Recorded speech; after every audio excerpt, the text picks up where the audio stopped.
तो question number 20 है हमारा स्क्यूनेस का।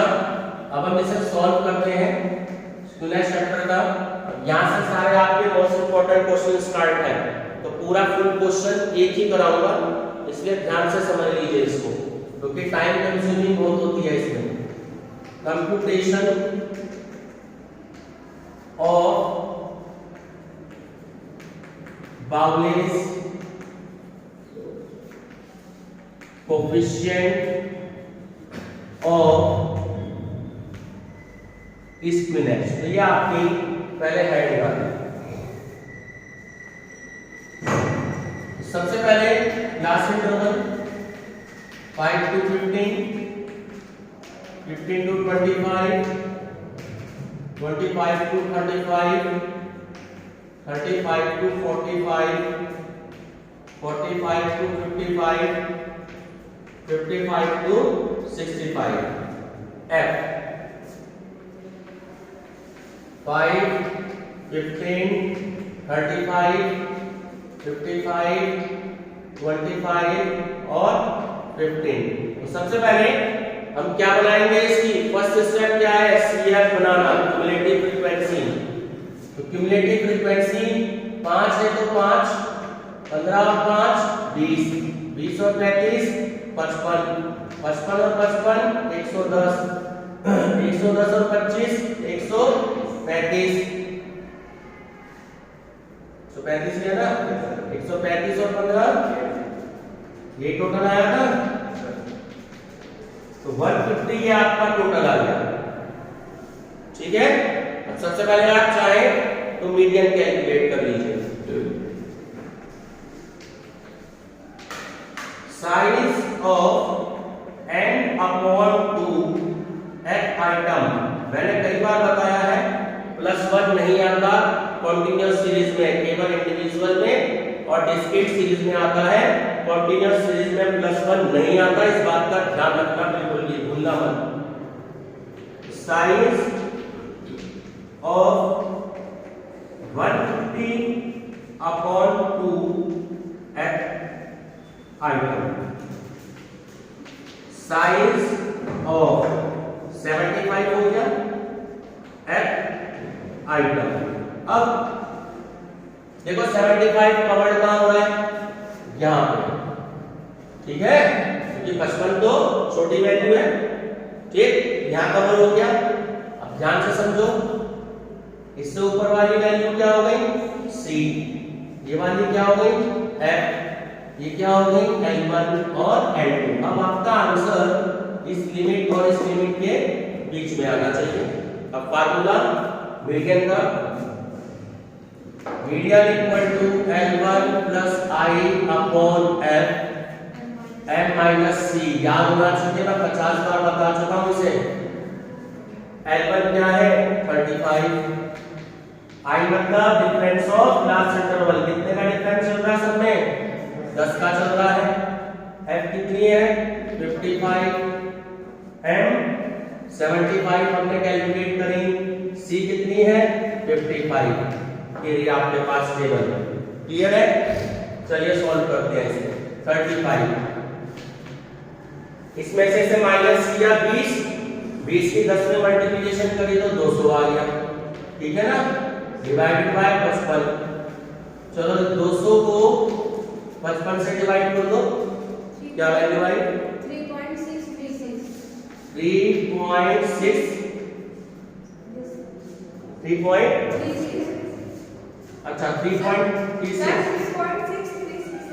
अच्छा 3.636। तो इसका हमने टोटल कर दिया 35 और 3 38, 38.636।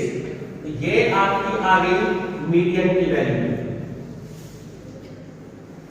ठीक है, ये किसकी आ गई, मीडियन की वैल्यू। एक वैल्यू हमने कैलकुलेट कर ली। टाइम कंज्यूमिंग क्यों होता है, क्योंकि इसमें ये फार्मूला बार बार लगेगा। एक बार मीडियन में लग गया, अब क्वार्टाइल 1 में कैलकुलेट होगा। अब देखिए quartile 1, size of n upon 4 +1 quartile में भी लग जाता है, ध्यान रखिएगा, इसमें हट जाता है, आता नहीं है। तो साइज ऑफ एंड कितने थे 150 अपॉन 4, इससे इसको डिवाइड कीजिए 37.5। तो 37.5 जो वैल्यू थी, ठीक है।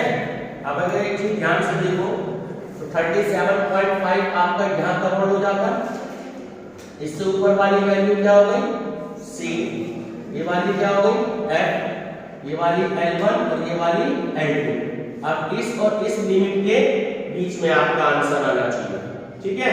चलिए मैं फार्मूला इधर लगा रहा हूं। तो Q1 equal to L1 plus I upon F, Q1 minus C। ज्यादा अंतर नहीं है मीडियन और क्वार्टाइल के फार्मूले में, बस यहां पर क्या होता है M की जगह Q1 आ जाता है और इधर M की जगह बात क्लियर हो गई Q1 स्मॉल। तो L1 आपकी वैल्यू की देखिए 25, क्लास इंटरवल का डिफरेंस है 10, F की वैल्यू हो गई 35, Q1 हमने कैलकुलेट किया 37.5 और C की वैल्यू हमने कैलकुलेट करी अभी 20। चलिए सॉल्व करते हैं।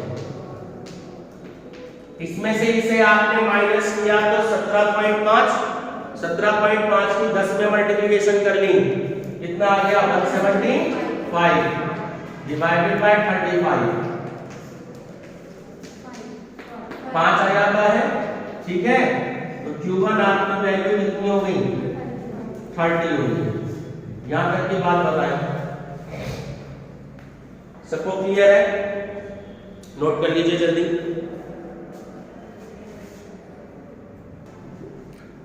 क्वार्टाइल 3, अब आप उसके बाद Q3 कैलकुलेट करेंगे, ठीक है। क्या हो गया Q3, फार्मूला सेम है, यहाँ पे क्या आ जाता है 3 आ जाता है, मैंने आपको बता रखा है। इधर क्या आ जाता है 3, तो इसे डिवाइड किया था तो 37.5 आया था, मल्टीप्लाई कर दो 3 में 112.5।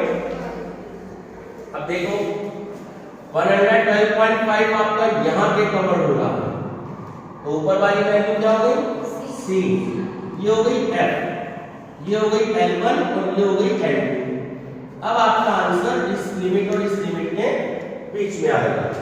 चलिए अब हम Q3 कैलकुलेट करते हैं, इधर Q3 और इधर Q3। तो L1 45, डिफरेंस दोनों में हो गया 10, F की वैल्यू हो गई 25, इधर पे Q3 कर दीजिएगा, ये रह गया, यहाँ पे Q3 हो जाएगा। Q3 की वैल्यू आ गई 112.5, C की वैल्यू आपकी हो गई 110। चलिए सॉल्व करिएगा। इसमें से इसे आपने माइनस किया तो 2.5 आ गया, 2.5 के 10 में मल्टीप्लिकेशन करी तो क्या आ गया 25, और नीचे की वैल्यू क्या आ रही है अब सबसे 25। सबसे ज्यादा बच्चे मिस्टेक क्या कर देते हैं भैया, 25 से 25 कट गया तो 45 लिख दिया, क्यों भाई 46 आएगा तो फिर 25 बन जा 25 होता है। ये मिस्टेक आपको करनी नहीं है, एग्जाम में याद रखना है, ठीक है। यहाँ पे आपको लिखना है 41 + 1 = 46। बस ये मिस्टेक जो है बच्चे एग्जाम में कर देते हैं। चलिए स्पिनर्स का फार्मूला आप सभी को याद हो चुका है, तो Q3 + Q1 - 2m upon Q3 - Q1। अब देखो Q3 हमने कैलकुलेट कर लिया यहाँ 46, ठीक है। Q1 बोलो कितना था Q1 30, ठीक है। -2 मीडियन हमने कैलकुलेट किया था 13.636, फिर 46 - 30। यहाँ तक क्लियर हो गया। चलिए इसको हमने प्लस कर दिया तो वैल्यू क्या आ गई 76। अब इसकी इसमें मल्टीप्लिकेशन कर दीजिए, 76 से ज्यादा ही आ रही होगी। 77.27 डाउन लॉग में कर देगा 28 आ गई। ठीक है, अब 46 में से 30 ले तो क्या आ गया 16। ठीक है, अब माइनस में आपका आंसर आएगा। चलिए माइनस करके क्या वैल्यू आ गई -1.28 डिवाइडेड बाय 16 कर दिए डिवाइड -0.08 चेक कर लीजिए आंसर ठीक आ रहा है तो -0.08। ठीक, तो ये आपका आंसर आ गया स्क्वायर का। ये फुल क्वेश्चन मैंने अब आपको बता दिया है, इसको बहुत ढंग से देख लेना। ठीक है, एक मेथड जरूर आता है एग्जाम में।